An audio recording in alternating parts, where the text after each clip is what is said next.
시간과 장소를, 시간과 공간을 절대 초월할 수 없습니다.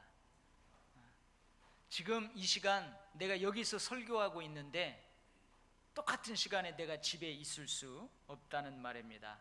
여러분들이 지금 이 시간 여기에서 예배드리고 있는데 동일한 지금 이 시간에 또 다른 여러분이 저 집에 있을 수 없다는 말입니다. 그래서 지금 이 시간 여기에서 경험되어지는 현재의 경험은 언젠가는 과거가 됩니다. 현재의 경험은 사람들의 기억이든 언어의 기록이든 남겨지게 됩니다. 그 시간, 그 장소에서 함께 경험되어진 그 과거의 기억, 과거의 기록이 바로 역사입니다. 한 사회의 변천, 흥하고 쇠하는 과정을 함께 경험하면 그것이 그 사회의 역사가 됩니다. 공동체가 그 경험을 공유하면 그것은 공동체의 역사가 되는 것입니다. 개인이면 개인의 역사가 되는 거예요. 거대한 사회 집단인 국가이든 가장 작은 한 개인이든 경험은 중요합니다. 그 경험이 바로 역사가 되기 때문에 그렇습니다. 그 역사는 미래의 삶에 큰 영향력이 되기 때문에 그렇습니다. 그 역사는 본보기가 됩니다. 현재의 삶을 비추어 볼 수 있는 거울이 됩니다. 미래의 삶을 위한 깨우침이 됩니다. 우리 뒤를 잇는 후대를 위한 교훈이 됩니다. 오늘 기록은 바로 이스라엘 백성들이 광야에서 경험했던 광야의 역사를 기록하고 있습니다. 그 시간, 그 장소에서 광야의 경험을 공유했던 이스라엘 백성들에게 사실 그 역사는요, 하나님의 은혜를 경험하는 은혜의 역사였습니다. 물론 고난의 역사이기도 합니다. 목마름과 배고픔의 역사이기도 합니다. 여러분, 척박한 광야에서 먹으면 얼마나 먹을 수 있었겠어요? 고난의 역사이고 목마름과 배고픔의 역사이기도 합니다.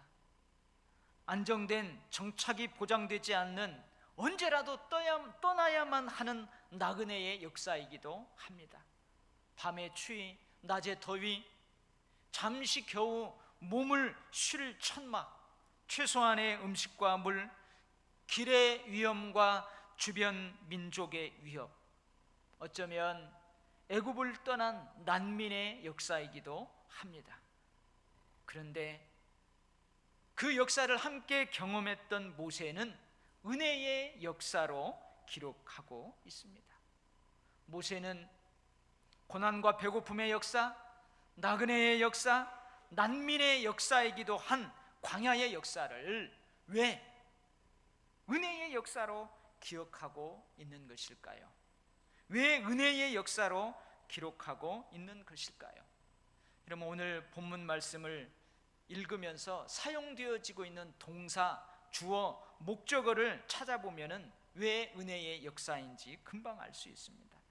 여러분, 오늘 본문에 사용되고 있는 많은 동사들이 있는데요, 만나시고, 호위하시고, 보호하시며, 지키시며, 인도하시며, 먹게 하시며, 먹이시며, 마시게 하시며, 이런 동사들이 사용되어지고 있어요.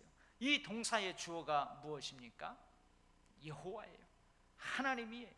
그럼 목적어는 뭐예요? 이스라엘 백성입니다. 광야에서 만나시고, 호위하시고, 보호하시고, 지키시며, 인도하시며, 먹이시며, 마시게 하셨습니다. 누가요? 여호와 하나님께서요. 누구를 위해서요? 누구에게요? 이스라엘 백성에게, 이스라엘 백성을 위해서. 하나님께서는 이스라엘 민족, 즉 야곱을 하나님의 백성으로 택하셨습니다. 하나님의 기업으로 택하셨어요. 너는 내 것이라, 너는 내 소유다, 너는 내 백성이다. 그런데 하나님은 그렇게 선택하시고 자기 기업으로 삼으셨다고 선포하시고 너희들 이제 알아서 살아라, 결코 그런 분이 아니에요. 하나님은 끝까지 택한 백성, 기업으로 삼으신 백성을 책임지십니다. 여러분 생각해 보세요. 부부가 부부간의 사랑의 결실로 자녀를 얻게 되었어요. 그런데 낳은 자녀를, 아내를, 남편을 사랑하는 그 사랑 못지않은 사랑으로 돌보지 않는다면 그 부부는 자녀에 대해서 무책임한 것입니다. 나는 너를 낳아주었어, 이제 끝이야, 살든 죽든 너 알아서 살아라 하고 그냥 던져놓으면 그건 참으로 무책임한 부모입니다. 그런데 하나님께서는 선택한 이스라엘 백성들을 끝까지 책임지십니다. 여러분, 이스라엘 백성들도 사람이에요. 그렇기 때문에 시간과 공간을 절대 초월할 수 없습니다. 그런데 하나님은 사람이 아니에요. 시간과 공간을 초월하시는 분이에요.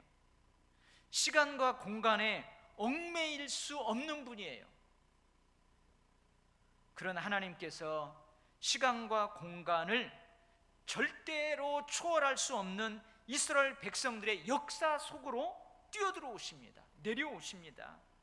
그리고 그들과 함께, 그리고 그들을 위해서 시간과 공간의 제약을 함께 경험하십니다. 이것이 은혜예요. 이것이 은혜. 이스라엘이여, 하나님 같은 이가 없도다. 그가 너를 도우시려고 하늘을 타고 궁창에서 위엄을 나타내시는도다. 영원하신 하나님이 내 처소가 되시나니 그의 영원하신 팔이 내 아래 있도다. 여러분, 이건 은혜입니다. 결코 나의 약함과 나의 슬픔과 나의 고난과 함께 할 수 없으신 하나님께서 나의 약함과 나의 슬픔과 나의 고난과 함께 하십니다. 이것은 은혜입니다. 결코 그 시간과 공간에 갇힐 수 없으신 전지전능하신 하나님께서 나를 위하여 그 시간과 공간에 갇혀 나의 경험을 당신의 경험으로 공유하신다. 여러분, 이것은 큰 은혜입니다. 그래서 이런 은혜를 경험하는 사람은 행복한 것입니다. 비록 고난의 역사이고 목마름과 배고픔의 역사이지만 그 역사 속에 하나님이 계셨기에, 그곳에 그 시간에 나와 함께 하나님이 계시면 그것은 은혜의 역사인 것입니다. 안정된 정착이 보장되지 않는, 그래서 언제나도 떠나야만 하는 나그네의 역사이지만 그 나그네 길에 하나님이 나와 함께 하시면 그 길은 은혜의 길입니다.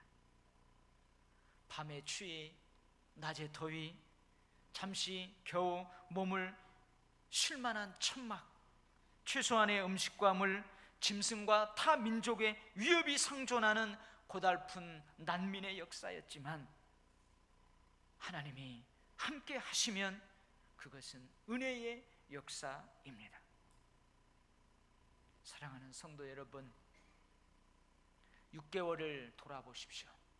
아니, 지금까지 살아온 여러분의 삶을 돌아보십시오. 항상 기쁘고, 항상 행복하고, 항상 즐겁고, 항상 감사한 일들만 있었던 게 결코 아닙니다. 아프고 슬프고 불통하고 감당하기 어려운 고난과 고통도 있었습니다. 그런데 어떤 사람은 자신의 과거는 고난과 고통의 역사이고 슬픔과 아픔의 역사였다고 기억합니다. 앞으로도 나의 미래는 행복하지 못할 것이다, 밝지 못할 것이다 생각하며 불행하게, 불안하게 살아갑니다. 여러분, 물론 그 사람도 기쁘고 즐겁고 행복하고 감사한 경험들이 분명히 있습니다. 어떤 사람은 자신의 과거는 행복하고 기쁘고 즐겁고 감사한 역사였다고 기억합니다. 앞으로도 나의 미래는 행복할 것이다, 더 밝을 것이라 생각하며 행복하게 살아갑니다. 물론 이 사람도 아프고 슬프고 감당하기 어려운 고난과 고통의 경험들이 분명 있었습니다. 이 두 사람 모두 슬픔과 기쁨도, 행복과 불행도 경험했습니다. 그런데 왜 지금 이 사람은 행복해하며 밝은 미래를 소망하며 살고 있고, 왜 지금 저 사람은 불행하게 어두운 미래를 그리며 살고 있습니까? 여러분, 생각을 조금만 바꾸면 우리는 기쁘고 행복하고 밝게 소망 가운데 살아갈 수 있습니다. 한번 생각해 보세요. 여러분이 살아온 지난 삶에서 건강한 날이 많았습니까? 아프고 병들었던 날이 더 많았습니까? 한번 생각해 보세요. 지난 화요일에 입원 치료를 받고 있는 여러 권사님들, 우리 구역장님들과 함께 신방을 갔어요. 여러분, 그 지금 입원 치료를 받고 있는 그 권사님들이 병원에 입원하는 날이 더 많았을까요? 아닙니다. 365일 중에 어디가 아파서 병원에 입원하는 경우는 고작해야 한두 번 정도입니다. 그러니까 1년 내내 건강하게 아무 문제 없이 살아온 날들이 더 많고, 고작 한두 번 몸이 아파서 고생합니다. 여러분, 감기도 가끔 걸리는데 1년에 한두 번 정도예요. 일주일 또는 2주일 정도, 대충 한 10일 정도 고생하면 끝나요. 그리고 365일 중에서 한 10여일 정도 감기로 불편하고, 그 다음에는 감기에 안 걸리고 사는 거예요. 좋아요. 좀 더 양보해서 이것저것 다 따져서 몸이 아프고 피곤하고 병이 들었다고 해도 여러분, 건강한 날이 더 많아요. 건강한 날이 더 많아요. 우리에게 남은 감사의 조건이 훨씬 더 많다는 말입니다. 우리의 과거는요, 행복한 날이 더 많았다는 거예요. 기쁨의 날들이 더 많았다는 거예요. 아픈 날보다도 10배 이상 더 많았어요. 여러분, 사도 바울을 잘 아시지 않습니까? 전도 여행을 갈 때마다 늘 형통하지 못했어요. 핍박하는 자들이 기다리고 있습니다. 목숨을 위협하는 자들이 기다리고 있습니다. 선교비도 넉넉지 않아서 자기가 일하면서 복음 전도를 합니다. 근데 그 사도 바울이 고백하는 고백입니다. 무명한 자 같으나 유명한 자요, 죽은 자 같으나 보라 우리가 살아있고, 징계를 받는 자 같으나 죽임을 당하지 아니하고, 근심하는 자 같으나 항상 기뻐하고, 가난한 자 같으나 많은 사람을 부유하게 하고, 아무것도 없는 자 같으나 모든 것을 가진 자로다. 아멘. 여러분, 가난해요? 물질이 없어요? 그래서 밥 못 먹는 날이 더 많았어요? 아니에요. 어떤 분이 그런 고백을 하대요. 유럽 여행을 갔다 왔더니요, 빵 쪼가리 하나 놓고 옆에다 푸산가리 딱 하나 놓고 2만 원 받더래요. 2만 원. 여러분, 굴 한두 개 놓고 조개 몇 개 놓고 거기다가 밀가루로 쭉 뽑아낸 국수 같은 거 거기에다가 소스 딱 해놓고 그거 2만 원, 3만 원 받더래요. 근데 우리나라에 딱 와보니까요, 어메, 10,000원도 안 냈는데 반찬이 수없이 많은 거예요. 먹고 더 달라고 하면 더 줘요. 그렇게 잘 살고 있어요. 여러분, 배고픈 날이 왜 없었겠어요? 있죠. 굶는 날도 있었어요. 근데 배불리 먹은 날이 더 많다는 거예요. 생각을 조금 바꾸면은 우리는 행복할 수 있어요. 생각을 조금 바꾸면은요, 우리는 소망 가운데 미래를 밝게 맞이할 수 있어요. 그러나 어쩌겠습니까? 그럼에도 불구하고 나는 아픈 날이 더 많았어요, 나는 슬프고 고통스러운 날이 더 많았어요, 그렇게 생각하는 사람은 그렇게 슬프고 아프고 고통스럽고 불행하게 살아가는 것입니다. 여러분, 돌아보세요. 감사할 일들이 더 많지요? 건강한 날들이 더 많았지요? 밥 배부르게 먹은 날이 더 많았어요. 할렐루야. 그게 은혜입니다. 사실 이스라엘 백성들이 하나님의 가장 큰 기적을 경험한 때가 언제이냐? 가장 불안하고 가장 불안정한 광야에서입니다. 젖과 꿀이 흐르는 안전한 정착하여 살 수 있는 가나안 땅에서는 홍해가 갈라지는, 요단강이 갈라지는, 여리고성이 무너지는 그 하나님의 기적은 없었어요. 젖과 꿀이 흐르는 가나안 땅에서는요, 불기둥, 구름기둥의 기적은 없었어요. 이스라엘 백성들이 하나님으로부터 가장 신령한 음료를 먹고 마신 때는 언제입니까? 가장 척박하고 메마른 광야에서입니다.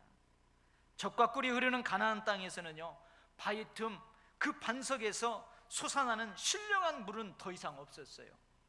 하늘에서 내리는 만나와 메추라기는 더 이상 없었어요. 여러분의 삶을 돌아보십시오. 여러분 삶을 돌아보세요. 저도 한번 돌아봤어요. 여러분, 내가 몸이 아파서 병원에 입원해 있을 때 사실은 그때 목사님하고 성도님들이 신방 옵니다. 신방 와요. 내가 아파서 병원에 입원했을 때 목사님과 성도님들이 와가지고 손잡고 간절히 애절하게 기도해 주고요, 안수 기도해 주고요, 그래요. 내가 건강하고 평안할 때 목사님과 성도들이 신방 오든가요? 안 와요. 잘 안 와요. 평상시에도 나를 위해 기도하겠지만 그렇게 정말 절실하게 애절하게 나를 위해서 기도하지 않습니다. 언제 그래요? 내가 힘들고 어려울 때. 마찬가지입니다. 내가 힘들었을 때 사실은 하나님의 큰 은혜가 있어요. 하나님이 더 은혜를 부어주세요. 더 큰 은혜를 경험할 수 있습니다. 내가 감당하기 어려운 여리고성을 만났을 때 여리고성을 무너뜨려 주시는 하나님의 은혜를 그때 경험하는 거예요. 내가 건널 수 없는 절망적인 홍해를 만났을 때 홍해를 갈라주시는 그 하나님의 은혜를 그때 경험하는 거예요. 내가 건강하고 내가 아무 근심 없이 평안하고 평탄할 때는 하나님의 은혜를 잘 경험하지 못해요. 느끼지 못해요. 여전히 하나님 내 곁에 계시지만 잘 인식하지 못합니다. 내 곁에 계신 하나님을 간절하게 찾고 구하고 부르짖어 그 하나님을 만나고 그 하나님의 도우심을 경험하는 때는 보통 언제예요? 내가 힘들고 어려울 때. 이스라엘 백성들이 광야에 있을 때처럼 내가 광야에 있을 때에 그런 하나님을 경험하게 됩니다. 경험하게 돼요. 하나님이 그때 나를 더 끔찍하게 사랑해 주세요.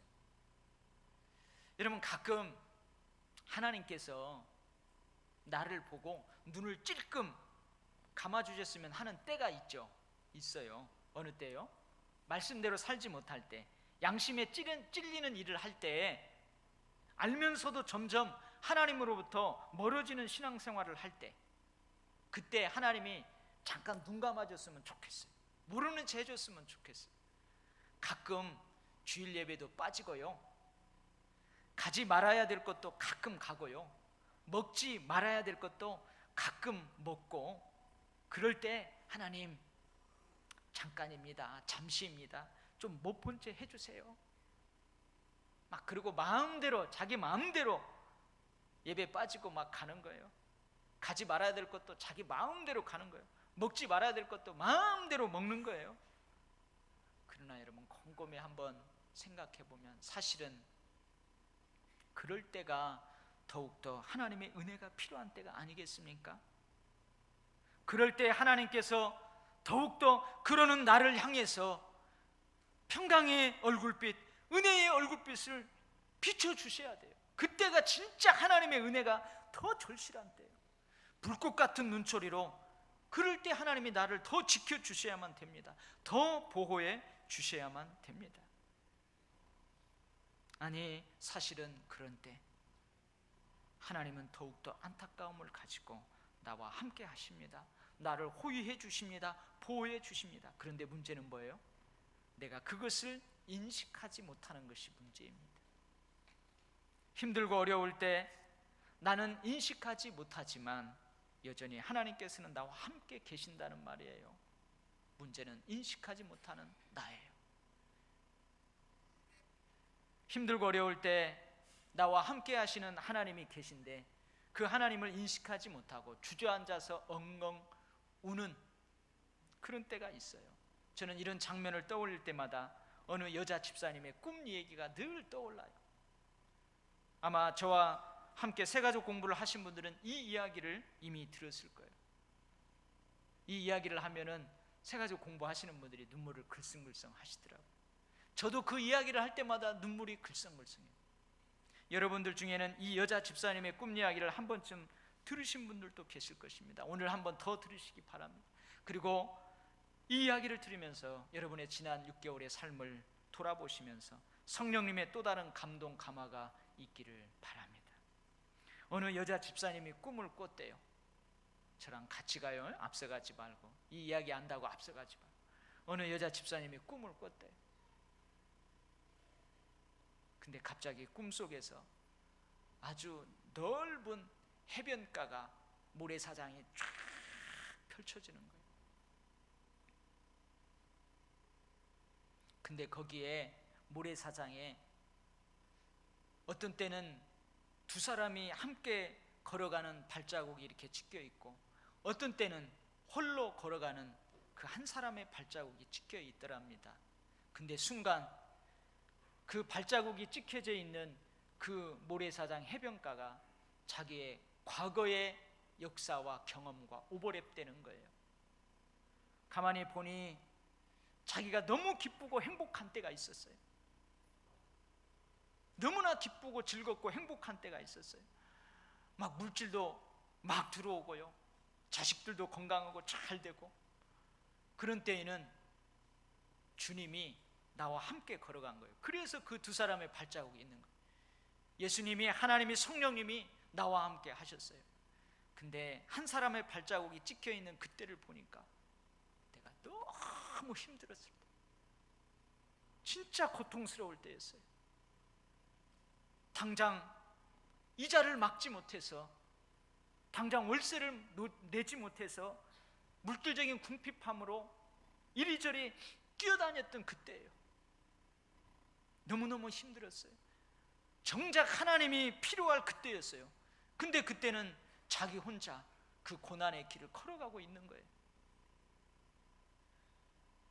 그래서 꿈속에서 그 여자 집사님이 그 모래사장 끝에서 두 다리를 쫙 펴고 엉엉 울었답니다. 하나님, 하나님,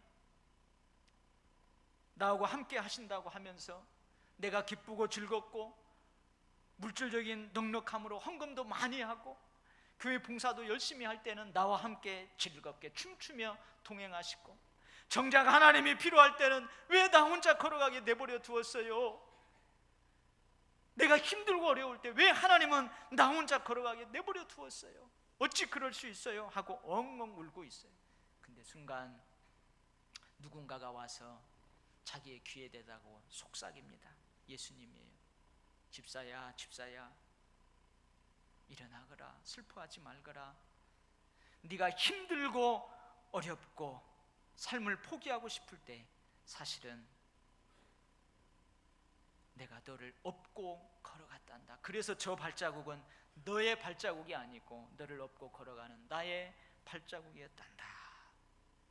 그 여자 집사님이 꿈속에서 원통에서 울었는데 꿈을 꾼 다음에는 너무 은혜스러워서 울었대요.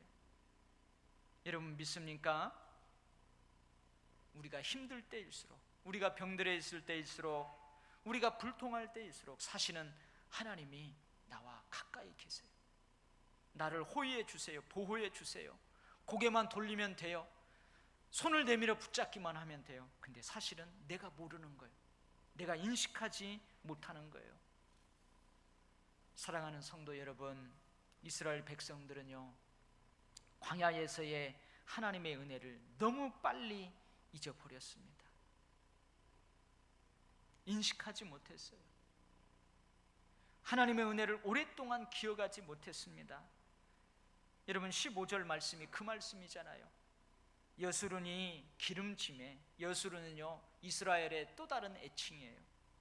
발로 차버렸대요. 너가 살찌고 비대해지고 윤택함에 자기를 지으신 하나님을 버리고 자기를 구원하신 반석을 업신여겼도다. 여러분, 은혜를 잊어버리면, 은혜를 잊으면, 하나님의 그 사랑과 은혜를 망각하면, 인식하지 못하면 결과는 어떻게 됩니까? 하나님을 버려요. 하나님을 업신여겨요. 우리도 마찬가지예요. 하나님의 은혜를 너무 쉽게 잊어버리면 안 됩니다. 하나님의 은혜를 오랫동안 기억하고 살아야 합니다.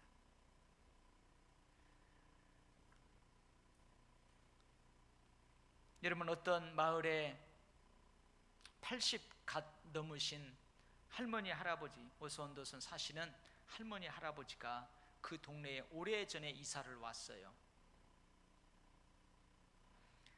그 이웃 주민들이 그 이사 와서 오랫동안 사시는 그 할머니 할아버지를 가만히 지켜보니까요, 할아버지가 못했어요.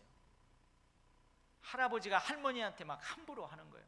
말도 함부로 하고요, 할머니를 되게 무시해요. 근데 가만히 보니까 할머니가 불평 한마디 하지 않고 그 할아버지가 하라는 대로 다 하는 거예요. 할아버지가 하라는 대로 다 해요. 사실은요, 그 할아버지가 속을 많이 썩였답니다.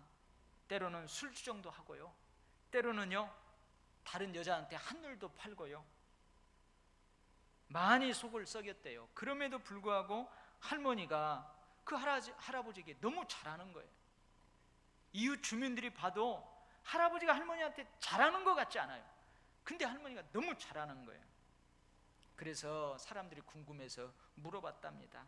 아니 할머니, 할아버지가 할머니에게 잘 못하는 것 같은데, 잘 해주지도 못하는 것 같은데 왜 그렇게 할아버지에게 잘하세요? 이제 할머니 없으면 할아버지 못 사니까 꽉 쥐어서 사세요, 막 그런 거예요. 그렇게 물어봤더니 이 할머니가 옛날 이야기를 해주는 거예요. 옛날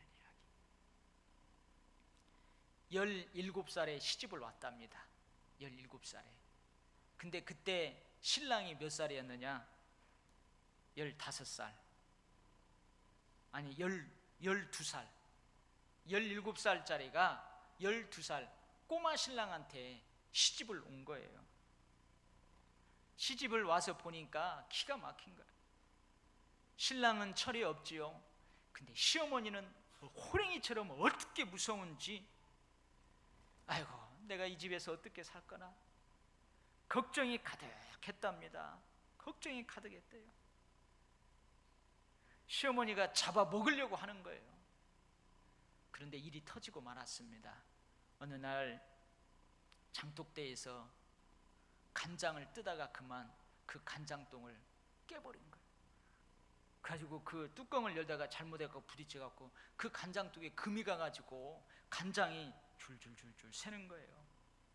근데 여러분, 이 간장독이 얼마나 그 가정에 소중한 줄 알죠? 시어머니가요 정성을 다합니다.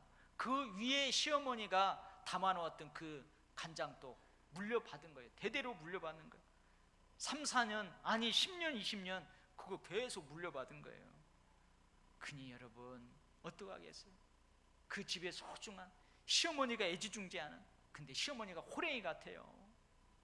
시집살이 시키는 시어머니예요. 아이고 이제 나는 죽었구나, 나는 이제 쫓겨나겠구나. 그리고 2달에 쭉 피고 그 장독대에서 엉엉 울고 있는데 이 철없는 신랑이 밖에서 놀다가 들어온 거예요. 딱 들어보니까 자기 색시가 장독대에 앉아가지고 울고 있거든요. 딱 가봤어요. 색시야 왜 그래? 그랬더니 이 장독대 깨가지고 바라고 여기 지금 간장이 줄줄 샌다고. 그러니까 철없는 그 신랑도 옆에 쭈그리고 앉아 있는 거예요. 근데 갑자기 이 꼬마 신랑이 일어나더니 저 헛간으로 가가지고는 바지락 작대기를 가져왔어요. 작대기를 가져가지고는 조금씩 새는 그 간장독을 다 깨버립니다. 와장창창 깨버려요. 옆에 있는 것도 와장창창 깨버리는 거예요.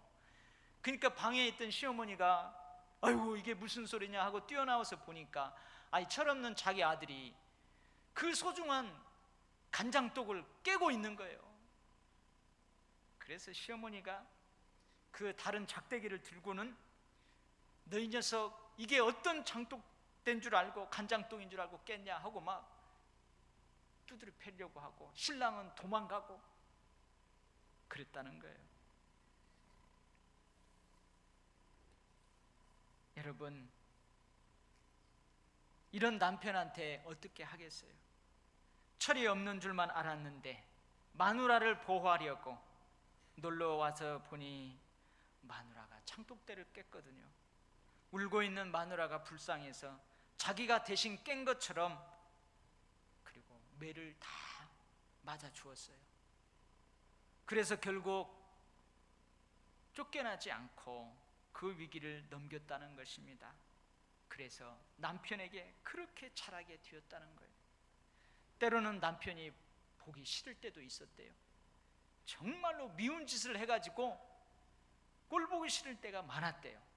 그때 그날 장독대를 깼을 때 자기 대신 매를 맞아주고 자기 대신 누명을 뒤집어 써준 그 은혜가 고마워서 그 은혜를 잊지 못해서 평생 그렇게 남편에게 잘하게 되었다. 할렐루야. 네, 그런 이야기예요. 사랑하는 성도 여러분, 예수님이 내가 맞을 매를 다 맞아 주었어요. 예수님이 작대기를 들고 간장독을 깼어요. 사실은 내가 깼는데 말입니다. 여러분, 이것이 내가 받은 하나님의 은혜입니다. 내가 받은 하나님의 은혜. 이런 은혜는 누구에게나 다 있어요. 근데 대부분의 사람들은 은혜는 쉽게 망각하고 실패는, 아픔은 오랫동안 기억하며 원망한답니다. 축복은 쉽게 잊어버리고 아픔만 오랫동안 기억한답니다.